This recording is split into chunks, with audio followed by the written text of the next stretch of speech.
What's going on, everybody? This is an episode from the No Gimmicks Needed Wrestling podcast. Do you like podcasts and you want to see the full podcast?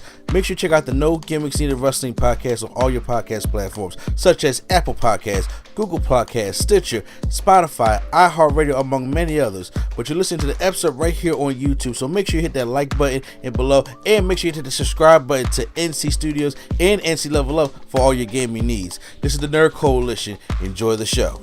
Real quick, so in May this year, 2023, there are going to be two pay-per-views that's happening. Backlash is no longer WrestleMania Backlash, it's just Backlash. It should have never been WrestleMania Backlash. It never should have been, but Vince liked it being like that. Triple H said, well, fuck that, it's just Backlash. It don't have to be WrestleMania. I hated that WrestleMania Backlash. I'm like, no, that's, just call it Backlash. That's all it is. That's going to be May 6th. But May 27th is going to be King of the Ring, King and Queen of the Ring as a pay-per-view.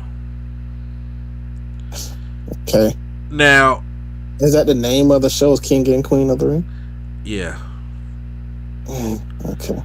And it's going to be Memorial Day weekend. It's the same weekend. I'd rather just have it be a name, not King. I'd rather name it something. Yeah, like, you know, say like the royalty tournament or something like that. I'm just throwing names out there. The royalty something. Yeah.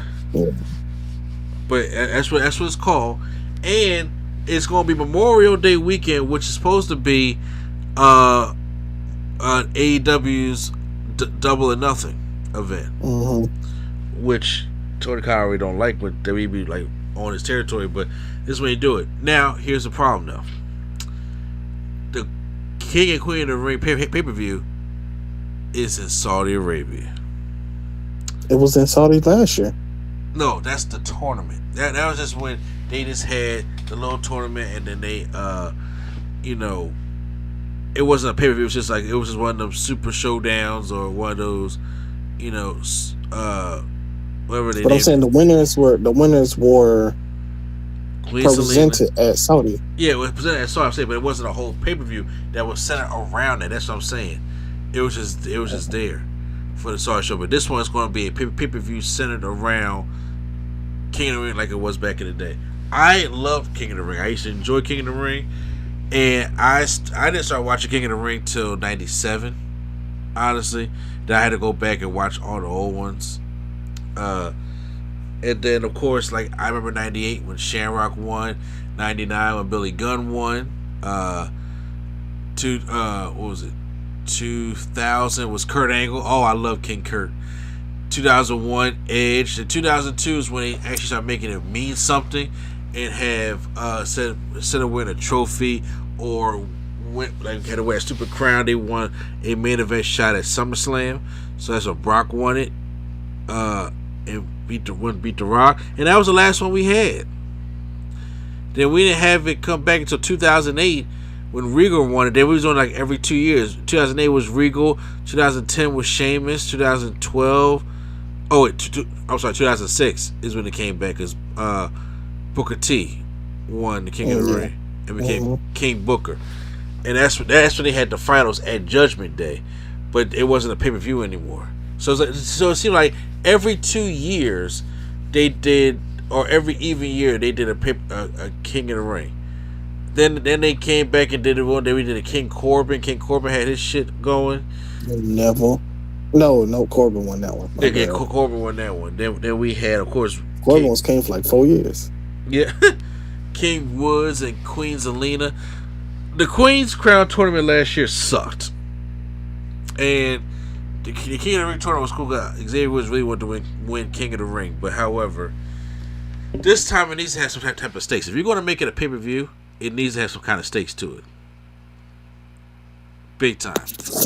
So, I was hoping that maybe it could be a title match at SummerSlam. It's going to be a stadium show.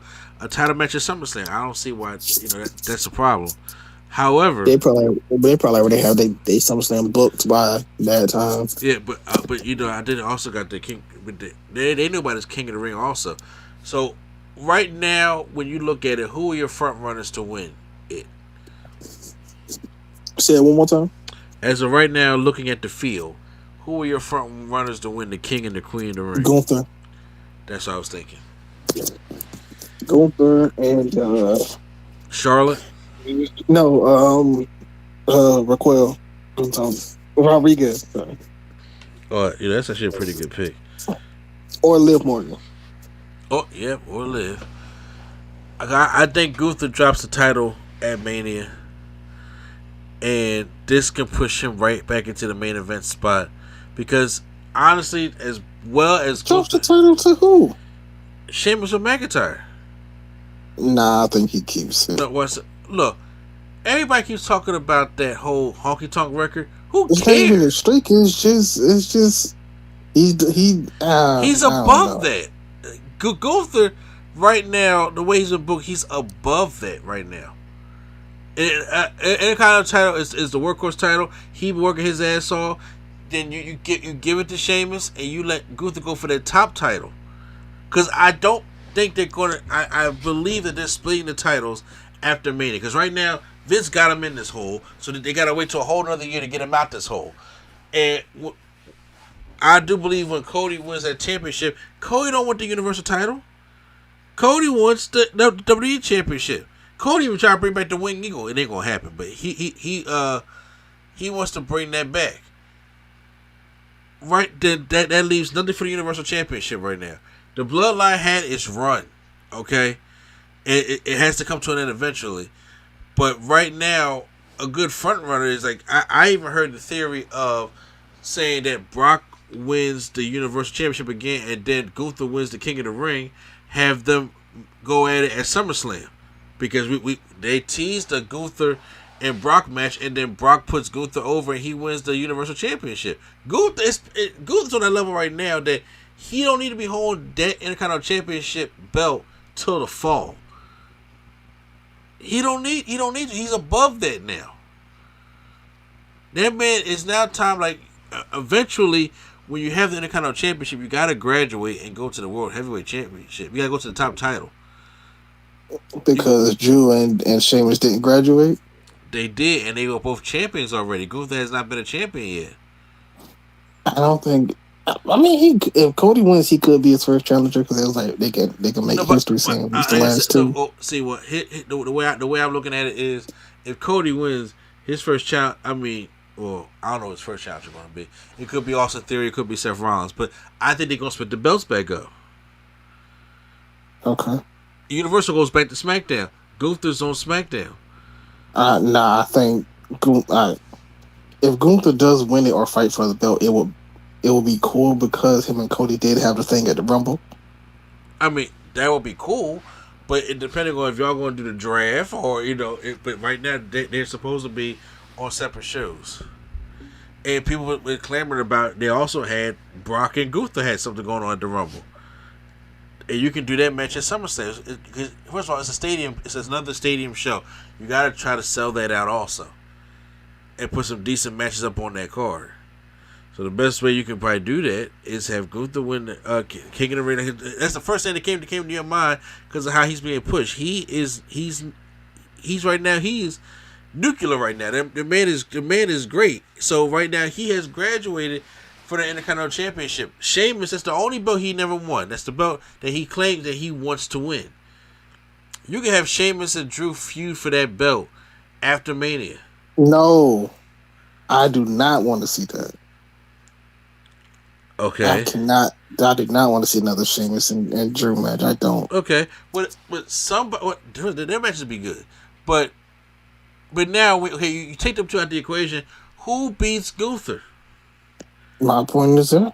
No, but that's not a point, man, because he's not gonna do this, win King of the Ring and win the championship and not drop the. They're not gonna do that no more. I didn't say he was gonna win it. I'm just saying he could at one point just hold King of the Ring and have the Intercontinental title. So he could, but right now you don't have a big show for that man to. The man deserves to have like the law. And first of all, if they have a triple threat match at Mania, he don't even have to be a part of that pin to lose him the championship. That's actually a good way to get off of Gunther without him having to lose. Because right now, after you're done with Sheamus and McIntyre, there is really nobody in the running that's going like I'm not doing Ricochet again. I'm not doing Nakamura. I'm not doing Madcap Moss. I'm not doing Karrion Kross. None of these people are is like set in line to be Gunther. But McIntyre and Sheamus would be a decent enough choice. Now, if you don't want the feud, that's fine. But right now, Gunther can move on to bigger and better things now since he has lost, like he dropped that championship, and he can go for the big belt, the big championship. It'll be the head honcho or most likely SmackDown, because I'm pretty sure Cody not carrying both them belts. He's not carrying both them belts. They didn't want. I don't think they wanted to do that shit in the first place. Vince put him in a hole. And now it took him a year to get out of it. Okay, but we'll see what happens. But that and like I said, when it comes to the women, because I say it could probably be Charlotte, but Charlotte don't need Queen of the Ring. She don't need any more accolades that she already don't have. So picking Raquel, I thought was actually a pretty decent pick. That would be smart. Or depending on, maybe it could be Bianca Belair. Who knows? Because I think that ain't gonna be Bianca. I think Asuka's going to beat her. Some people think that she still win at Mania, but I think Asuka's going to beat her. But it's not gonna be Bianca winning the Queen thing. Yeah, maybe not. It probably need to give it to a woman that needs to be up and coming to help boost them up.